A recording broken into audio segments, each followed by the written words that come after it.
गुरु ब्रह्मा गुरु विष्णु गुरुदेवो महेश्वर गुरु साक्षात् परब्रह्मा तस्मै श्री गुरुवे नमः।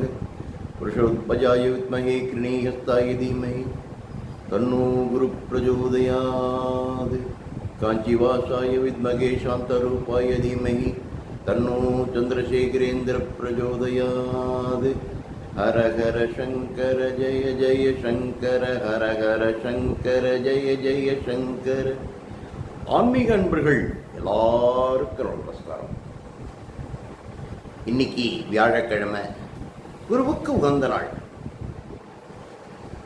நம்ம ஒவ்வொரு வியாழக்கிழமையும் நம்முடைய பிரத்யக்ஷ தெய்வம் பூஜ்ய ஸ்ரீ காஞ்சி மகா சுவாமிகளுடைய அற்புதங்கள் நிகழ்வுகள் இன்னைக்கு வரைக்கும் நடத்திட்டு இருக்கா பெரியவா. அதை நான் கேட்டது படித்தது இதெல்லாம் ஒரு சிறு கதை வடிவில் உங்களுக்கு சொல்லிட்டு வரேன். அந்த வகையில் இன்னைக்கு பல காலம் முன்னால் நடந்த, அதாவது 64 65 நடந்த ஒரு அற்புத நிகழ்வை சமீபத்தில் படித்தேன். அது உங்களோட பகிர்ந்துக்கணும்னு தோன்றுறது. பார்க்கலாமா? 64 65 வாக்கில் பெரியவா காஞ்சிபுரத்தில் தங்கியிருக்கார். உங்களுக்கு தெரியும், கேட்டிருப்பள் படிச்சிருப்பள். பெரியவா எங்கே முகாமிட்டு இருந்தாலும் பெரியவருடைய ஆசீர்வாதம் வாங்கிறதுக்கு அவ்வளவு கூட்டம் சுத்த வட்டாரத்துலேருந்து வரக்கூடிய வழக்கம் உண்டு. காஞ்சிபுரம் பக்கத்தில் ஏனாத்தூர் அந்த கிராமத்தில் ஒரு குடும்பம், வைதீக குடும்பம், பெரியவா மேலே அதீத பக்தி உள்ளவர்.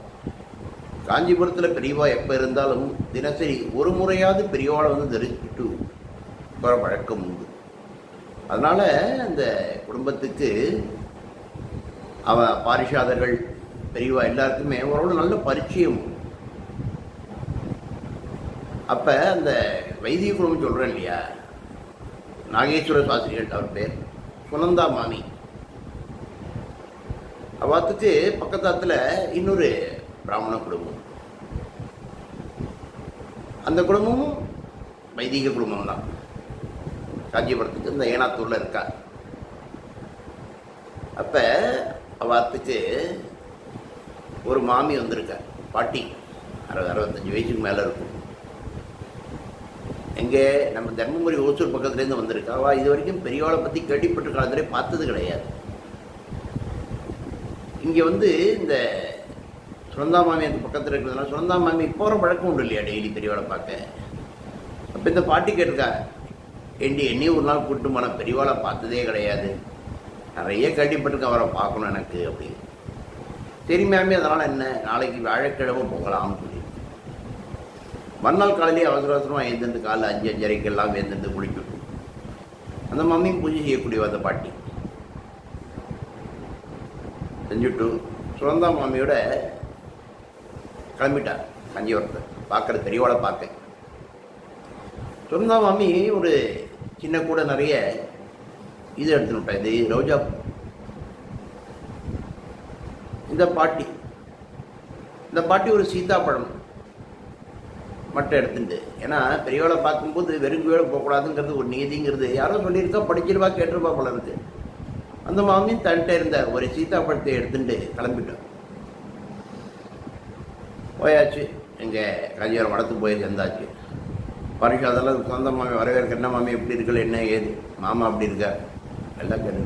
இந்த மாமிக்கு ஒரே ஆச்சரியம், பாட்டிக்கு ஒரே ஆச்சரியம், பரவாயில்ல சொந்த மாமிக்கு நல்ல ஒரு ரெப்போ இருக்குது. கூட்டம் ஓரளவு இருந்தது. அப்போ பரிசு அதெல்லாம் அந்த கூட்டத்தை ஒழுங்குபடுத்திட்டு இருக்கா, வரிசையில் ஒருத்தர் பின்னால் ஒருத்தர் நிற்க வச்சுட்டு நிற்க வச்சுன்னா சொந்த மாமி பக்கத்தில் இந்த பாட்டி நிற்கிறேன். மங்களம்னு பேர் பாட்டி, மங்களம் பாட்டி நிற்கிறேன்.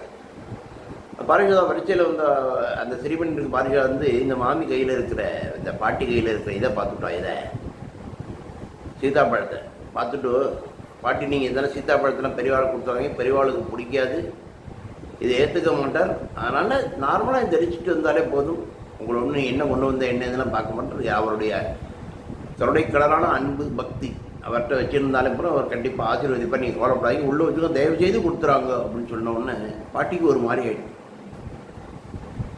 உடனே அதை தன்னுடைய முந்தானையில் இறுக்கி கட்டிக்கிறாங்க. முந்தானை மட்டும் இறுக்கி கட்டிக்கல, பாட்டிக்கு இந்த மனசும் இறுக்கமாயிடுச்சு. என்னடா முதல்ல பார்க்க வந்திருக்கோம், நம்மளால் முடிஞ்சதை கொண்டு வந்திருக்கோம், பெரியவாளுக்கு இந்த மாதிரி பண்ணிவிட்டாளே அப்படி.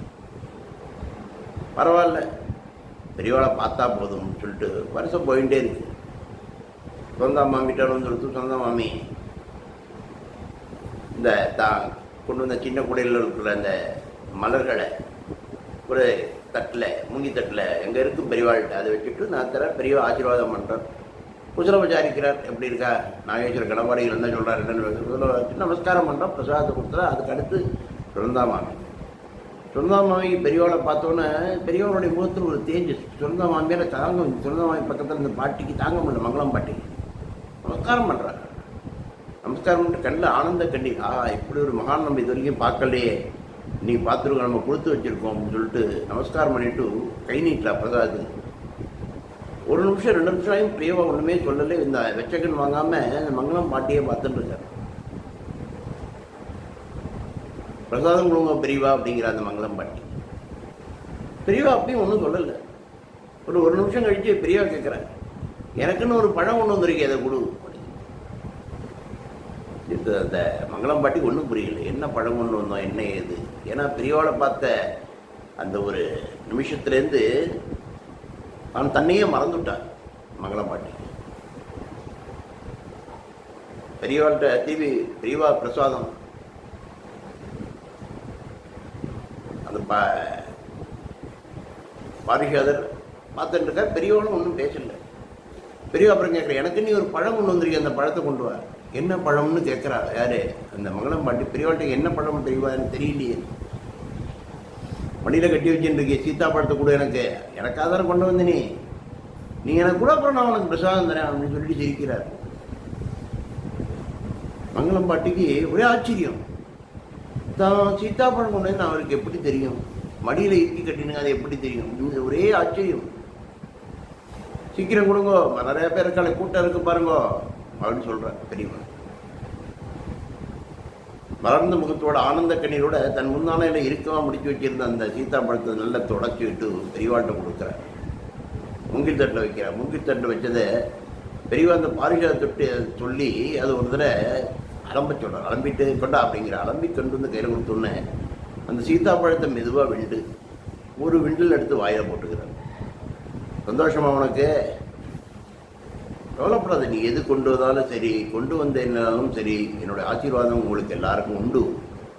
ஆனால் இவ்வளோ பக்தி சக்தி ஆசையாக கொண்டு வந்த இல்லையா, அதான் எனக்கு பிடிச்சிருக்குது. நீ எனக்கு கொடுத்த பிரசாதம், உடனே நான் காமாட்சியாக நினைக்கிறேன் அவன் சொன்ன ஆனந்த கண்ணீர் பெருகிட்டு. யாரு? மங்களம் பாட்டிக்கு நமஸ்காரம் பண்ணுறார். பண்ணனும் திருப்பி பிரசாதத்தை கொடுத்து அனுப்புகிறார். யாரே? பெரியவா. ஒரே ஆச்சரியம் எல்லாரும். எப்போதும் இதை செய்ய மாட்டார் பெரியவா. நினச்சி பாருங்க. அதாவது பெரியவாள்கிட்ட நம்மளை ஒப்படைச்சிடணும். அவர் மேலே அதீத அன்பு பக்தி அது இருந்தாலே போதும். அவருடைய ஆசீர்வாதம் கிடைக்கன் பார்வை எப்போதுமே நம்மளை எப்போதுமே கைவிட மாட்டார். அப்படிங்கிறதுக்கு இந்த ஒரு சின்ன நிகழ்வு, அற்புதமான நிகழ்வு எடுத்துக்காட்டாக திகழ்கிறது. அதனால தான் சொல்கிறேன், பெரியவா பெரியவா பெரியவா பெரிய அது போதும். பெரியவாள்கிட்ட நம்ம ஒப்படைச்சோம். அவர் பார்த்து போனோம். அவர் தான் காமாட்சி, அவர் தான் பரமேஸ்வரன். முக்காலம் உணர்ந்த தப முனிவர் மட்டுமல்ல, அவர் தான் பரமேஸ்வரன், அவர் தான் கடவுளே, அவர் தான் அப்படின்னு நினைச்சுட்டு அவர் மேலே என்றைக்கும் நம்ம அதீத பக்தி கொண்டு இருந்தால் நம்மளை கைவிட மாட்டார். அப்படிங்கிறது இந்த ஒரு அற்புத நிகழ்வு மூலம் தெரிகிறது. இன்னொரு அற்புத நிகழ்வு அடுத்த வியாழக்கிழமை உங்களோட பகிர்ந்துக்கிறேன்.